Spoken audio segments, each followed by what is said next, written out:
ایک اٹیچمنٹ ہو سکتی ہے علمی اور فکری نوعیت کی، یہ کمزور ہوتی ہے، اور ایک ہوتی ہے ایک انسان کی کسی انسان کے ساتھ اٹیچمنٹ، یہ اس کے مقابلے میں ایک مضبوط چیز ہوتی ہے۔ وہ پیری مریدی یا کسی سے اٹیچ ہونا یہ بذات خود کوئی اپنی ذات میں اس طرح کا دین کا حکم نہیں ہے جیسے نماز روزہ اور یہ چیزیں ہیں۔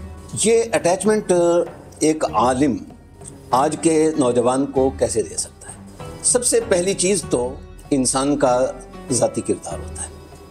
کسی انسان کے کردار سے دوسرا انسان اکثر و بیشتر متاثر ہوتا ہے، جس پر ہر زمانے کے علماء نے زور دیا ہے، اور وہ ہے استغنا، کہ آپ کی نظر کسی کی جیب پر، کسی کے بٹوے پر، کسی کے بینک بیلنس پر نہیں ہونی چاہیے، کہ ایک عالم کا جتنا تم خیال رکھو گے وہ مالی طور پر خوشحال ہوگا، اتنا ہی اس کا اثر سوسائٹی پر زیادہ ہوگا۔ رسول اللہ صلی اللہ علیہ وسلم کا ارشاد ہے کہ ازہد فیما عند الناس یحبک الناس، کہ لوگوں کی جیبوں سے نظر ہٹا لو، لوگ تم سے محبت کرنے لگیں۔ دوسری اہم چیز جو ہے ایک عالم کی دستیابی لوگوں کے لیے۔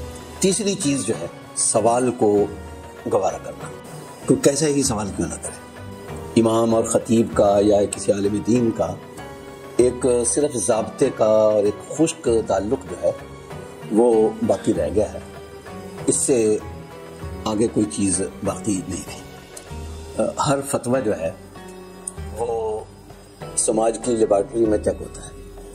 انہوں نے کہا دینے کو تو میں فتویٰ دے دوں گا، لیکن نوٹ چلے گا، میرا فتویٰ نہیں چلے گا۔ بے شمار فتاویٰ میں انہوں نے فتویٰ پوچھنے والے کو یہ لکھا ہے کہ فتویٰ مکمل کر کے آخر میں لکھا ہے کہ میری رائے یہ بنی ہے، البتہ آپ احتیاطاً کسی اور عالم سے بھی پوچھ لیں کہ جس پہ آپ کو اطمینان ہو اس پہ عمل کر لیں۔